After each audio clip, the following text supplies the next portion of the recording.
വയനാട് തൊവരിമലയിൽ ഭൂമി കയ്യേറിയ ആദിവാസികൾ ഉൾപ്പെടെയുള്ള ഭൂരഹിതരെ മുഴുവൻ ഒഴിപ്പിച്ചു. പോലീസും വനംവകുപ്പും ചേർന്നാണ് സമരക്കാരെ അറസ്റ്റ് ചെയ്ത് നീക്കിയത്. ഇന്നലെ രാവിലെ സ്ഥലത്തെത്തിയ വനം, പോലീസ് അധികൃതർ ഭൂസമരസമിതി പ്രവർത്തകരുമായി ചർച്ച നടത്തി. തുടർന്നാണ് അറസ്റ്റ് അടക്കമുള്ള നടപടികളിലേക്ക് കടന്നത്. കഴിഞ്ഞ ഞായറാഴ്ചയാണ് 100ഓളം കുടുംബങ്ങൾ ഭൂമി കയ്യേറി സമരം ആരംഭിച്ചത്. തെരഞ്ഞെടുപ്പ് കൊട്ടിക്കലാശം നടന്ന ഞായറാഴ്ച വൈകിട്ട് 3 മണിയോടെയാണ് സമരം ആരംഭിച്ചത്. നൂറുകണക്കിന് ആദിവാസി സ്ത്രീകൾ ഉൾപ്പെടെ 1000ഓളം ഭൂരഹിതർ തൊവരിമലയിൽ കുടിൽ കെട്ടി.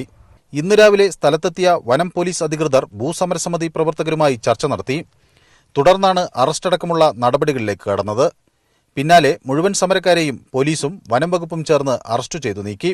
മുദ്രാവാക്യം വിളിച്ച് പ്രതികരിക്കുകയും ഒക്കെ ചെയ്തെങ്കിലും ശക്തമായ നല്ല നിലപാട് എടുത്തുകൊണ്ട് തന്നെ അവരെ അവിടുന്ന് ഇറക്കി വിടാൻ സാധിച്ചു. അവരെ മുഴുവൻ അറസ്റ്റ് ചെയ്ത് ഫോറസ്റ്റിലേക്ക് കൊണ്ടുപോയിട്ടുണ്ട്, ഫോറസ്റ്റ് റേഞ്ച് ഓഫീസിലേക്ക് കൊണ്ടുപോയിട്ടുണ്ട്, മേപ്പാടിയിലേക്ക്. CPI-ML റെഡ് സ്റ്റാറിന്റെ നിയന്ത്രണത്തിലുള്ള അഖിലേന്ത്യാ ക്രാന്തി കിസാൻ സഭ, ഭൂസമരസമിതി എന്നിവരുടെ നേതൃത്വത്തിലാണ് സമരം.